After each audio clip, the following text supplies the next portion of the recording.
அஸ்ஸலாமு அலைக்கும் வரஹ்மத்துல்லாஹி வபரகாத்துஹு. 50 days 50 இஸ்லாமிக் சேலஞ்சில் இன்னையோட டே 18th 18வது நிலமாக இருக்குதுங்க. இன்றைய தினத்தில் நாம் முக்கியமான ஒரு விஷயம் பார்க்க போகிறோம். நமக்கு ஒரு காய்ச்சலோ ஒரு நோயோ வந்தால் உடனே நம்ம என்ன பண்ணுறோம்? நேராக ஒரு மாத்திரை பெட்டி வச்சுருப்போம் நம்மளோட வீட்லேயே இப்போல்லாம். ஸோ அதுக்கு மெடிசன் பாக்ஸ்னு வச்சுருப்போம். அந்த மெடிசன் பாக்ஸில் எடுத்து போடுவோம். கேட்கலையா பக்கத்தில் இருக்க மெடிக்கல் ஷாப்ட்ட போய் சொல்கிறது. அவங்க கொடுத்த மாத்திரையே கேட்கலையா உடனே ஃப்ரெண்ட்ஸ் கிட்ட சஜஷன் வாங்குறது. தெரிஞ்சவங்கள்ட்ட ஃப்ரெண்ட்ஸ்கிட்ட எல்லாம். அதுவும் நமக்கு கேட்கலன்னா கோல்டு முத்தி போகி கடைசியில் டாக்டர் கிட்ட போகிறது. ஸோ நமக்கு அந்த கோல்டுடைய லாஸ்ட் ஸ்டேஜ் தான் எங்கே போகிறோம்? டாக்டர் கிட்ட போகிறோம். ஸோ அதே மாதிரி தான் நம்முடைய வாழ்க்கையில் நம்முடைய ப்ரேயர்ஸ் தொழுகை முறை எப்படி இருக்குன்னு பார்த்தீங்கன்னா இதே மாதிரி தாங்க இருக்குது. ஆமாம், நமக்கு ஒரு கஷ்டம் வந்துச்சுன்னா தொழுது துவா கேட்கறது கிடையாது. நமக்கு கஷ்டம் வந்துச்சுன்னா நமக்கு நெருக்கமானவங்கள்ட்ட சொல்கிறோம், பக்கத்தில் இருக்கவங்கள்ட்ட சொல்லி புலம்புறோம். அதே மாதிரி நமக்கு எப்படி சொல்கிறோம், கூட இருக்கிறவங்கள்ட்ட சொல்லி புலம்புறோம். எல்லாத்துக்கிட்டேயும் போனோம், ஆனால் அதற்கு தீர்வு கிடையாது. தற்சமயம் தீர்வு கிடைக்கும், மொத்தமாக தீர்வு கிடைக்காது. கடைசியாக எப்படி பக்கத்து வீட்டில் அல்லது அவனுடைய மாத்திரை பெட்டி அல்லது ஃப்ரெண்டுடைய சஜஷன் எல்லாம் கேட்டு முடியாமல் டாக்டர் கிட்ட போனானோ அதே மாதிரி தான் நம்முடைய வாழ்க்கையில் இப்போ நம்முடைய தொழுகை இப்படி தான் இருக்குது.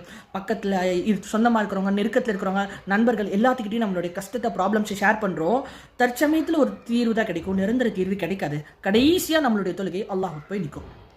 ஆக நான் சொல்ல வந்த விஷயம் என்னவென்றால், நம்முடைய தொழுகை ஆரம்பம் முதல், அதாவது ப்ராப்ளம் வரதற்கு முன்னாலும் சரி வந்தவுடனும் சரி எப்பொழுதும் அல்லாஹ்விடத்தில் தான் இருக்க வேண்டும். ஏன்? நான் அல்லாஹ்விடத்தில் பேசலாம், அல்லாஹ்விடத்தில் நாம் பேசலாம், நம்மளுடைய கஷ்டத்தை சொல்லலாம், எனக்கு இது நடந்துச்சுன்னு சொல்லலாம், எனக்கு இப்படி ஆகிருச்சுன்னு சொல்லலாம், என் வாழ்க்கையில் இப்படி ஒரு திருப்பம் ஏற்பட்டுருச்சுன்னு சொல்லலாம்.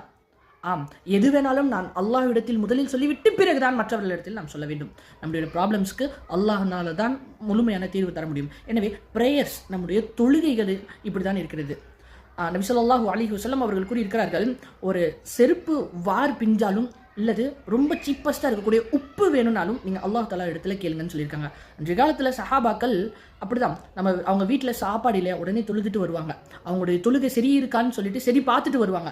ஆக சொல்ல வந்த விஷயம், அதே அல்லாஹ் தான் நமக்கும் இருக்கிறான். சஹாபாக்களுக்கு எந்த அல்லாஹோ அதே அல்லாஹ் தான் நமக்கும். எனவே எது நடந்தாலும் எது வேணுனாலும் அல்லாஹ் இடத்தில் நாம் கேட்க வேண்டும். ஆனால் பார்க்கறதுக்கு நிறைய பேர் ஃபன்னியாக நீங்கள் சொல்லலாம், இப்போ இருக்க ஜென்ரேஷன்ஸ் அப்படி தான் பேசுகிறாங்க.